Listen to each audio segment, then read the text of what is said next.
नमस्कार। हिंदी में एक कहावत है कि ना माया मिली ना राम।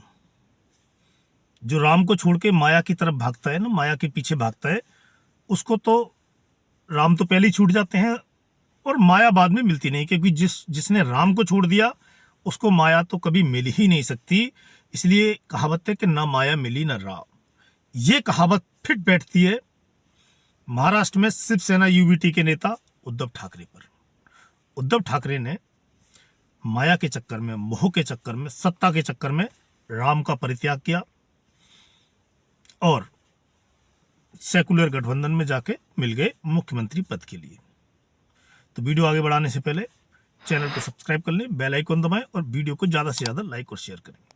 तो माया मिली ना राम, ये कहावत उद्धव ठाकरे पर एकदम फिट बैठती है।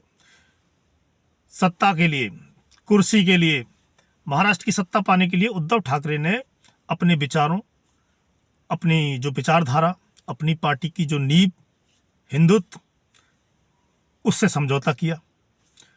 अपने पिता की जिंदगी भर की कमाई हुई इज्जत को पैरों तले रौंद दिया सिर्फ सत्ता की लालच में। उनके विचारधारा को कुचल दिया गया।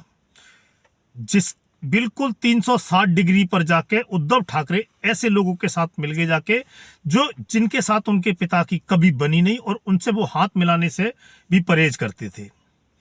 उद्धव ठाकरे जैसा नेता शिवसेना को डुबोने में सबसे आगे रहा और इसमें सबसे बड़ा रोल रहा शिवसेना के प्रवक्ता उद्धव ठाकरे का। शिवसेना यूबीटी के जो राज्यसभा सांसद है और प्रवक्ता हैं संजय राउत, उनका बहुत बड़ा रोल है इस पूरे शिवसेना को तोड़वाने में और इसका बंटाधार कराने में।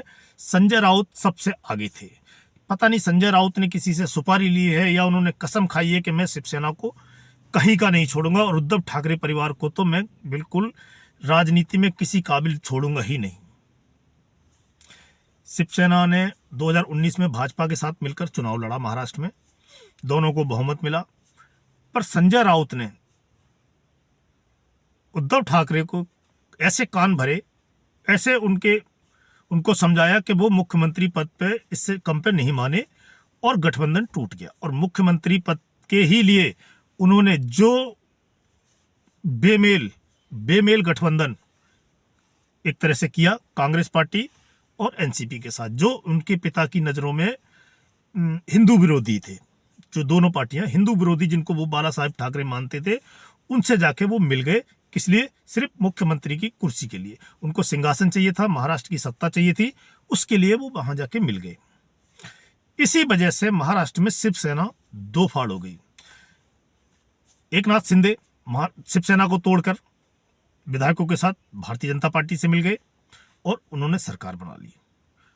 रह गए उद्धव ठाकरे, उनके हाथ ना तो पार्टी का सिंबल बचा, ना पार्टी बची और ना ही अपनी विचारधारा बची। जिस विचारधारा पे शिवसेना का गठन किया गया था या जो शिवसेना थी उसको खड़ा किया था हिंदुत्व के, हार्डकोर हिंदुत्व। और बाला साहेब ठाकरे के बारे में कहते थे कि वो हिंदू हृदय सम्राट है। तो हिंदू हृदय सम्राट की भी विचारधारा को उद्धव ठाकरे ने सत्ता की लालच में अपने पैरों तले रौंद दिया। या यूं कहें कि संजय राउत ने उनको इतना भड़काया कि उनको बाला साहेब ठाकरे की जो विचारधारा थी उसको बिल्कुल छुड़वा दिया और उन्होंने पता नहीं किस चीज का उनसे बदला लिया है, ना वो पार्टी के रहे ना वहां के रहे। तो मेरा कहने का मतलब ये है कि महाराष्ट्र में चुनाव थे, 20 तारीख को वोटिंग हुई थी और 23 तारीख को मतगणना होगी।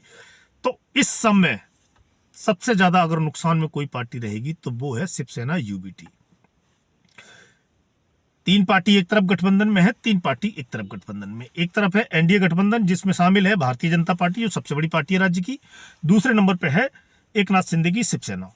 तीसरे नंबर पे है एनसीपी अजीत पवार। ये हो गया महायुति। दूसरी तरफ है महाविकास अघाड़ी जिसमें 3 पार्टियां शामिल है। पहले नंबर पे है कांग्रेस पार्टी, सबसे बड़ी पार्टी है। दूसरे नंबर पे एनसीपी शरद पवार। तीसरे नंबर पर है उद्धव ठाकरे की शिवसेना। इन सब में अगर सबसे ज्यादा घाटे में कोई रहेगा तो वो रहेंगे उद्धव ठाकरे। हालांकि अजीत पवार को भी शरद पवार से अलग होने के बाद कोई फायदा नहीं होगा। लोकसभा चुनाव में ये आप देख चुके हैं कि अजीत पवार को सबसे ज्यादा नुकसान हुआ है महायुति में आने से। उधर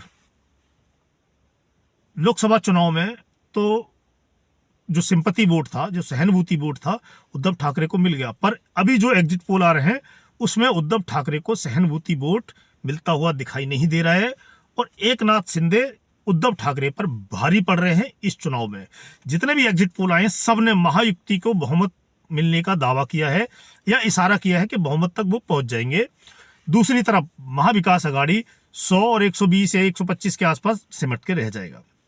एग्जिट पोल है, 2024 के लोकसभा चुनाव में फेल हुए, हरियाणा के विधानसभा चुनाव में भी फेल हुए, इसलिए इस बार कोई भी इनको ज़्यादा सीरियस नहीं ले रहा है। और जो सर्वे एजेंसियां हैं या जो चैनल है वो भी बड़ा फूक फूक के कदम रख रहे हैं, या फिर यूं कहें कि भाई दूध का जला छाछ भी फूक फूक कर पी रहा है। तो ये एग्जिट पोल जो है इसके हिसाब से उद्धव ठाकरे इस समय या फिर जब कल मतगणना हो रही होगी या हो जाएगी उसके बाद सबसे ज्यादा नुकसान उनका होगा। और मुख्यमंत्री पद के लिए ही वो कांग्रेस में गए थे और मुझे लगता नहीं है कि इस बार मुख्यमंत्री का पद उनको मिलेगा अगर महाविकास अघाड़ी गठबंधन को बहुमत मिल गया तो। क्योंकि शिवसेना एक तो 95 सीट पे लड़ रही है, कांग्रेस सबसे ज्यादा सीटों पे लड़ रही है, एनसीपी भी ऐसी 88-87 सीटों पे लड़ रही है। जो महापोल का जो एग्जिट पोल है उसके हिसाब से सबसे बड़ी पार्टी महाविकास अघाड़ी में वो होगी कांग्रेस, दूसरे नंबर पर रहेगी एनसीपी शरद पवार और सबसे नीचे पायदान पर रहेगी शिवसेना यूबीटी उद्धव ठाकरे वाली। उद्धव ठाकरे की पार्टी तीसरे नंबर पर रहेगी, या 25 या 30 या 35 सीट उनके पास होंगी। तो 144 145 सदस्यीय जो बहुमत का आंकड़ा है 145 है, उसमें 35 सीट वाले को कैसे मुख्यमंत्री पद दे दिया जाएगा?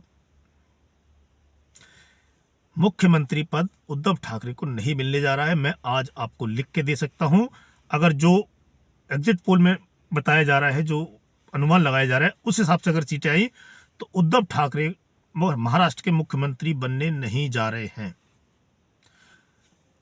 क्योंकि नाना पटोले जो महाराष्ट्र के अध्यक्ष हैं कांग्रेस पार्टी के, उन्होंने एक बयान दिया था कि मतगणना के बाद कांग्रेस सबसे बड़ी पार्टी बनकर उभरेगी राज्य में और महाविकास अघाड़ी को बहुमत मिलेगा और जो मुख्यमंत्री होगा वो कांग्रेस का होगा।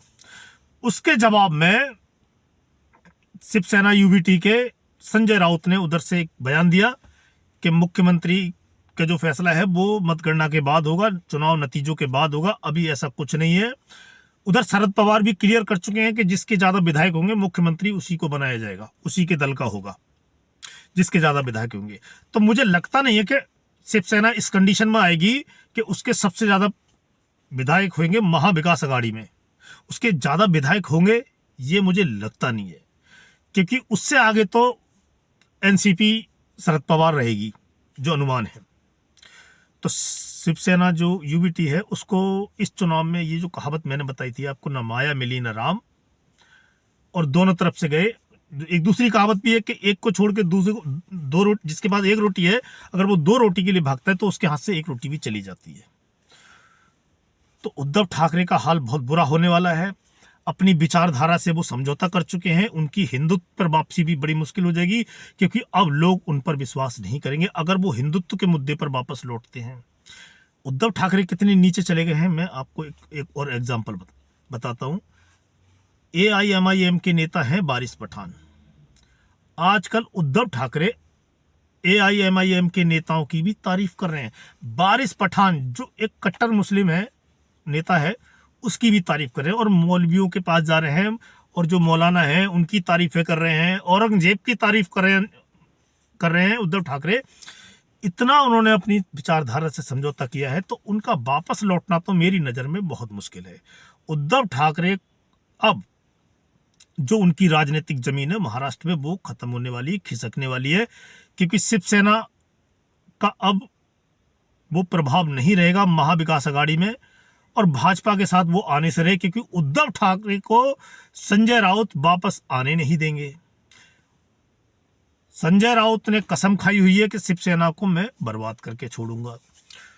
तो भाजपा के साथ वो आने से रहे क्योंकि एकनाथ शिंदे इधर हैं और शिंदे ऐसा लगता है कि जैसे कांग्रेस के साथ वो तो नहीं जाएंगे। अजीत पवार वापस जा सकते हैं अपने चाचा के पास। जिस तरीके के रुझान, ये अनुमान लगाया गया है, जिस तरह से पोल आए हैं, उस हिसाब से ऐसा लग रहा है कि अजीत पवार को सबसे ज्यादा नुकसान होने जा रहा है और वो वापस अपने चाचा के पास जा सकते हैं। पर उससे भाजपा की सेहत पे या फिर एकनाथ शिंदे की शिवसेना पे कोई असर नहीं पड़ेगा।